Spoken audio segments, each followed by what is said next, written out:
अमीर वर्सेस गरीब बहनें। एक समय की बात है, एक परिवार में दो बहनें सीता और आरती रहा करती थी।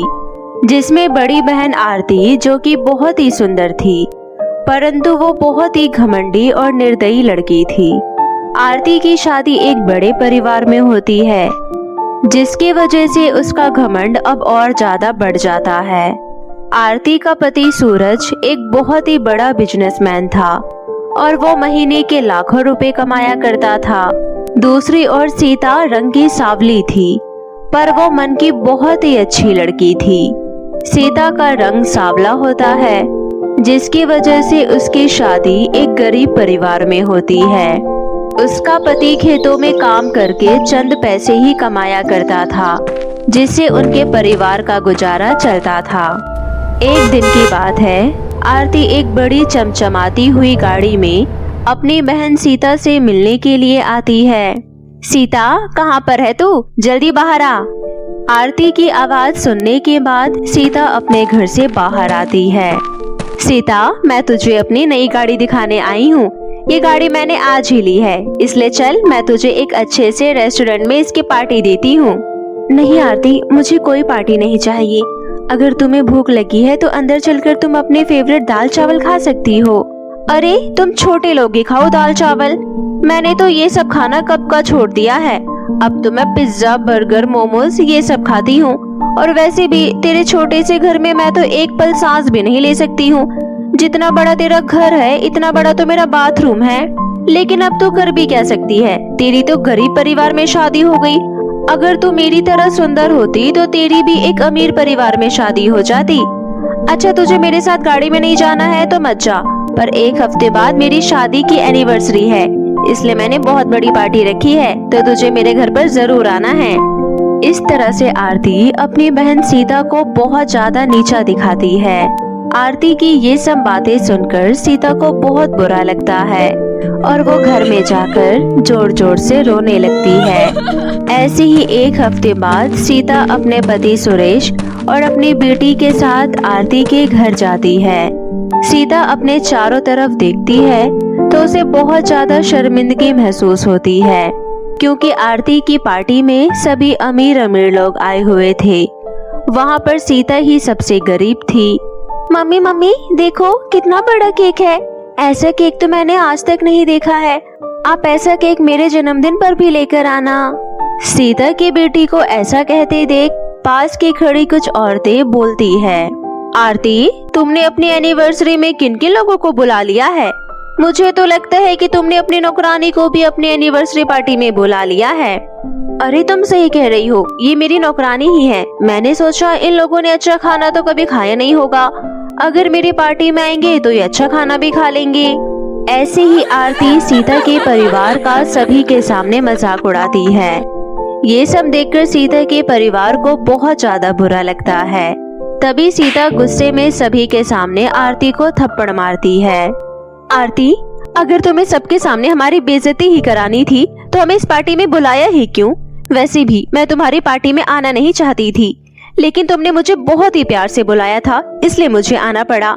आज के बाद मैं तुमसे कभी भी बात नहीं करूंगी, क्योंकि मुझे तो लगता था कि कोई बात नहीं, मेरी बहन है, अगर वो मुझे अपनी एनिवर्सरी में बुला रही है तो मैं चली जाती हूँ, कम से कम उसे खुशी तो होगी। लेकिन मुझे आज सचमुच में समझ आ गया है कि तुम हमेशा मुझे जलील करने की कोशिश करती रहती हो। ऐसा बोलकर सीता अपने पति सुरेश और अपनी बेटी के साथ वहाँ से चली जाती है।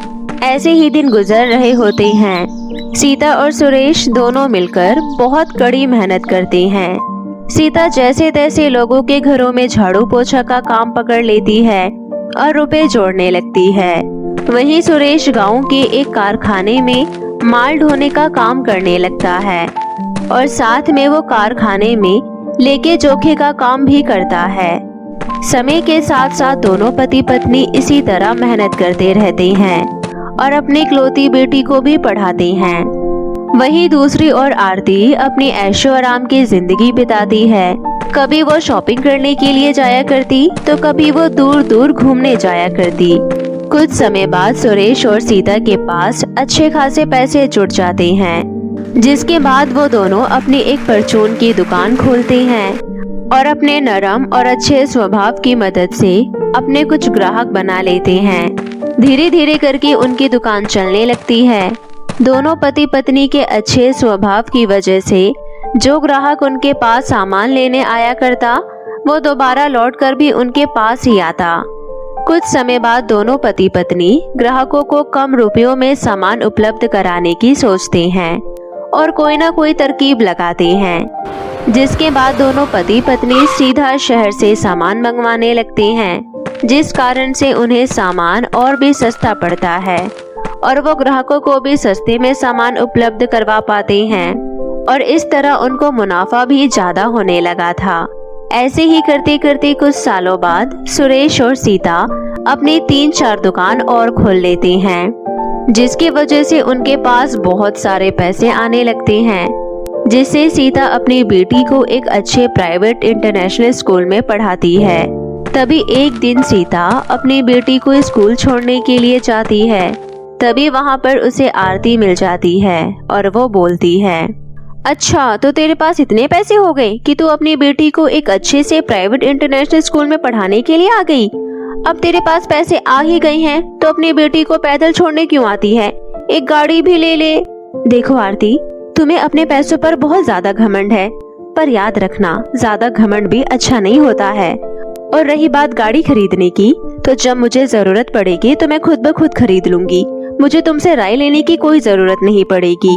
ऐसा बोलकर सीता वहाँ से चली जाती है। आरती सीता की बेटी को इतने अच्छे स्कूल में पढ़ते हुए देख आग बबूला हो जाती है और गुस्से से पैर पटकती हुई अपनी गाड़ी में बैठकर चली जाती है। वहीं दूसरी ओर सीता का पति सुरेश एक दिन सीता से बोलता है, सचमुच मुझे विश्वास नहीं होता कि हम यहाँ तक पहुँच चुके हैं।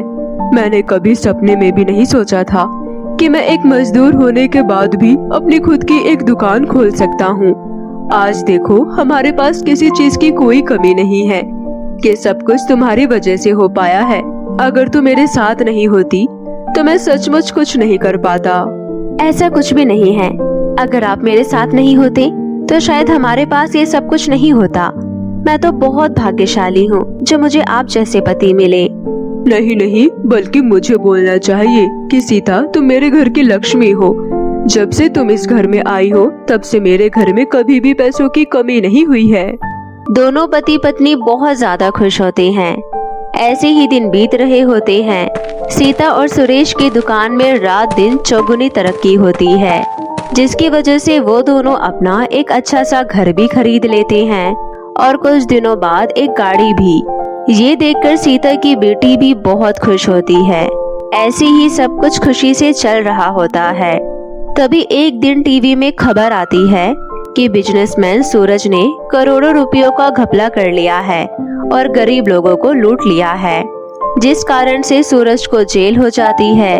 वहीं आरती जैसे तैसे करके सीता के घर का पता लगाती है और अपनी बेटी को लेकर सीता के घर पर आती है और बोलती है, सीता मेरी बहन, मुझे माफ कर दो जो मैंने तुम्हें हमेशा जलील करा। आज मुझे पता चल गया है कि घमंड इंसान को ले डूबता है। मैंने कभी किसी के साथ अच्छे से बात नहीं करी और हमेशा घमंड दिखाया। मैं जानती हूँ कि आज मेरी वजह से ही मेरे पति जेल में हैं, क्योंकि कंपनी तो मेरे पति के नाम से थी, लेकिन उसमें घपला और घोटाला मैंने करा। अब तुम ही मेरे पति को बचा सकती हो। मैं तुम्हारे आगे हाथ जोड़ती हूँ, भगवान के लिए मेरी मदद करो। कोई बात नहीं दीदी, तुम्हें अपनी गलती का एहसास है, मेरे लिए यही काफी है। आप चिंता मत करिए, जब तक मैं हूँ तब तक आपको चिंता करने की कोई जरूरत नहीं है। सीता और सुरेश दोनों मिलकर आरती के पति सूरज को जेल से निकलवाते हैं और जितना भी सूरज और आरती ने मिलकर कंपनी से घोटाला किया होता है, वो सारे पैसे सीता और सुरेश अपना घर बेचकर पूरा करते हैं, जिसके बाद आरती और सूरज के पास कुछ भी नहीं होता है। इसलिए दोनों पति पत्नी एक छोटा सा घर खरीदते हैं और उसमें आरती और उसके परिवार को भी जगह देते हैं। इस तरह सब कुछ ठीक हो जाता है। सुरेश अपनी कुछ दुकानें सूरज को संभालने के लिए दे देता है, जिसके बाद सूरज को भी रोजगार मिल जाता है। तभी एक दिन आरती अपनी बहन से बोलती है, सचमुच सीता, अगर आज तुम मेरी मदद नहीं करती तो ना जाने हमारा क्या होता। मैं कभी नहीं भूल सकती हूँ कि तुमने हमारे लिए अपना घर तक बेच दिया और हमें अपने घर में रहने के लिए जगह भी दी। अरे दीदी, आप बार बार मुझे ये सब क्यों बताती हैं? और वैसे भी आप मेरी बहन हैं। जितना ये सब कुछ मेरा है उतना ही आप सबका भी है। और अगर मैं आपके काम नहीं आऊंगी तो कौन आएगा? सीता के ऐसा बोलने पर आरती की आंखों में आंसू आ जाते हैं और वो अपनी बहन को गले से लगा लेती है, जिसके बाद हंसी खुशी से दोनों बहनें अपने परिवार के साथ एक ही घर में रहती है। तो मेरे प्यारे दोस्तों, कैसी लगी आपको मेरी ये कहानी? हमें कमेंट करके ज़रूर बताएं। बहुत समय पहले की बात है।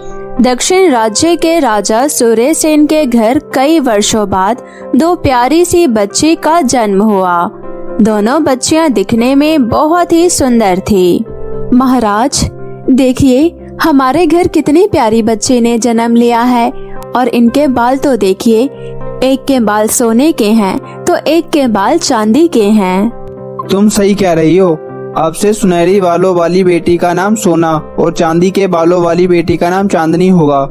समय का पहिया घूमता रहा। अब सोना और चांदनी दोनों बड़ी हो चुकी थी। चूँकि सोना के बाल सोने के थे, इस वजह से राजा और रानी उसे अधिक प्रेम करते थे, जिस वजह से वह स्वभाव की जिद्दी और बिगड़ैल हो चुकी थी। वहीं चांदनी बहुत ही शांत स्वभाव की थी। माँ, पिताजी, मेरे बाल देखिए कितने सुंदर है ना। चांदनी के बाल तो वाइट वाइट बुढ़े जैसे हैं। हाँ बेटी, तुम्हारे बाल सोने के हैं ना, इसलिए तुम बहुत सुंदर हो। माँ, फिर मेरे लिए सोने की कंघी बनवा कर दो ना। ठीक है, मैं आज ही सोनार से कहकर तुम्हारे लिए सोने की कंघी बनवा देती हूँ। और माँ, मेरे लिए? तुम्हारे लिए महल में जो कंघी है वही काफी है। चांदनी उदास होकर वहाँ से चली जाती है। फिर एक दिन सुनैना काकी से गलती से राजकुमारी सोना के कमरे में रखा फूलों का गमला टूटकर गिर जाता है। सोना बिटिया, मुझे माफ कर दे बिटिया, मुझसे गलती से हो गया। कैसी माफी? गलती की कोई माफी नहीं होती, बल्कि सजा होती है। आपने मेरा गुलदस्ता तोड़कर अच्छा नहीं किया, आपको इसकी सजा मिलकर रहेगी। सुनैना, मैं ये क्या सुन रही हूँ? मुझसे गलती से गमला टूट गया, अब से ऐसी गलती नहीं होगी। मुझे माफ कर दो महारानी। झूठ बोल रही है ये, कोई गलती से नहीं हुआ। इसने जानबूझकर गमला तोड़ा है, मैंने अपनी आंखों से देखा है। माँ, आप इसे इसी वक्त यहाँ से निकाल दीजिए। वहीं दूर खड़ी चांदनी भी ये सब सुन रही थी।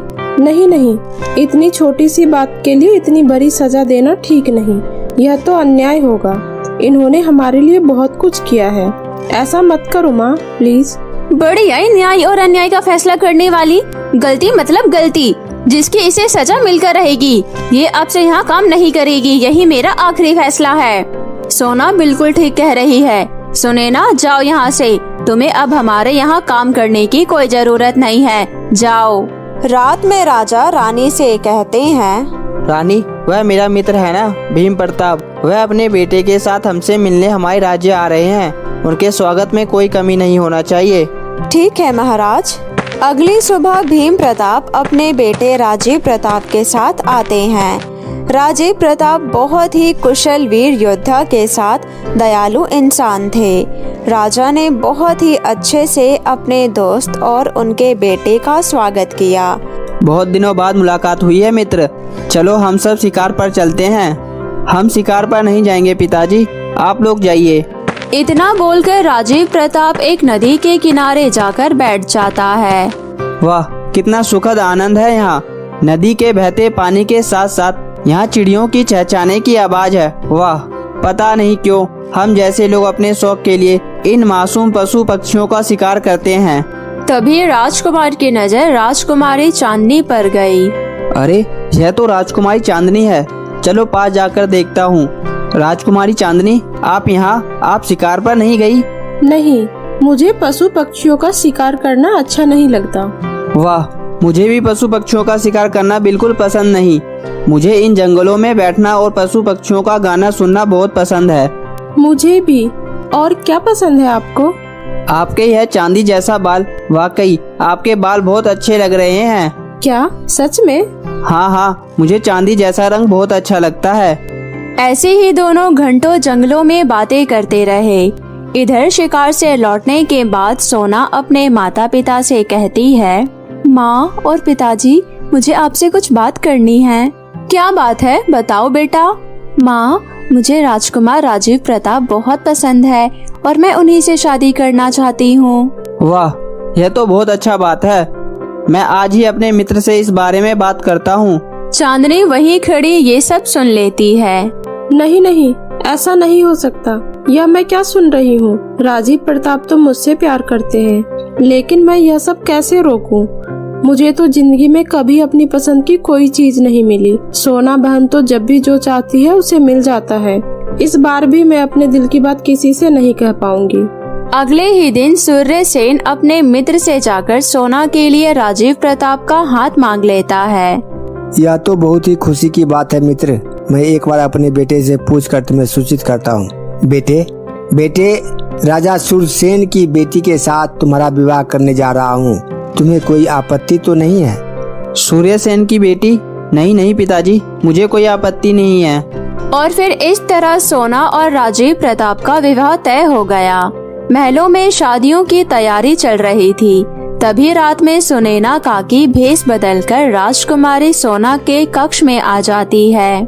राजकुमारी सोना, तुमने मुझे बिना कारण अपमानित करके महल से निकलवा दिया था।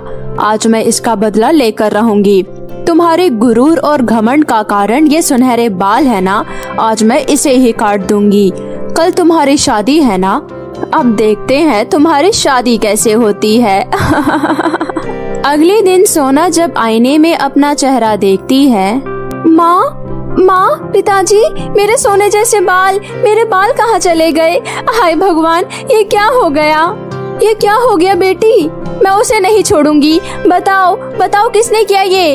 अभी सजा देने का नहीं, बल्कि यह सोचने का है कि अब सोने की शादी कैसे होगी। आज तो शादी है। मेरे बाल। रोते नहीं सोनाली, तुम मेरे बाल ले लो। और वैसे भी राजकुमार राजीव प्रताप को चांदी के बाल पसंद हैं। तब तक तुम मेरे बाल लगाकर शादी कर लो। कुछ दिनों बाद तुम्हारे नए बाल आ जाएंगे। तुम्हें कैसे पता राजकुमार को चांदी के बाल पसंद है? ये सुनकर चांदनी चौंक जाती है। तभी सोना जोर जोर से रोते हुए बोलती है, मुझे माफ कर दे बहन, मैंने हमेशा तेरी खुशियों का गला घोटा और आज तो मैं वो करने जा रही थी जो कोई दुश्मन भी किसी के साथ नहीं करता। मैं तुमसे तुम्हारा प्यार छीनने जा रही थी, ये जानते हुए कि तुम दोनों एक दूसरे से प्रेम करते हो। और देखो ना, भगवान ने मुझे उसकी सजा दे दी। नहीं मेरी बहन, राजीव प्रताप मुझसे प्यार नहीं करते। अब भी तुम्हें मेरी खुशियों का ख्याल है। उस दिन जब तुम और राजीव प्रताप नदी के किनारे एक दूसरे से बात कर रहे थे, तभी मैंने तुम दोनों की बात सुन ली और ईर्ष्या से जलकर राजीव प्रताप से शादी करने जा रही थी। माँ, पिताजी, मुझे माफ कर दीजिए। राजीव प्रताप मुझसे नहीं बल्कि चांदनी से प्यार करता है। चांदनी, मेरी बेटी, मुझे भी माफ कर दे। मैंने हमेशा ही तुम में और सोना में फर्क किया है। माफ कर दे मुझे। माँ, आप माफी मत मांगिए। और फिर इस तरह चांदनी और राजीव प्रताप की बहुत ही धूमधाम से शादी हो गई और सभी खुशी खुशी रहने लगे। तो मेरे प्यारे दोस्तों, कैसी लगी आपको मेरी ये कहानी? मुझे कमेंट करके ज़रूर बताएं और इसे अपने दोस्तों के साथ भी शेयर करें। और हाँ दोस्तों, अगर आपने अब तक मेरे चैनल मिनी एंजल टीवी को सब्सक्राइब नहीं किया है तो जल्दी से नीचे लाल बटन दबाकर अभी सब्सक्राइब कर ले और साथ ही इस बेल आइकन को दबाना ना भूले। तो मिलती हूँ मैं आप सभी से फिर किसी नई कहानी के साथ। तब तक अपना ध्यान रखें। बाय बाय दोस्तों।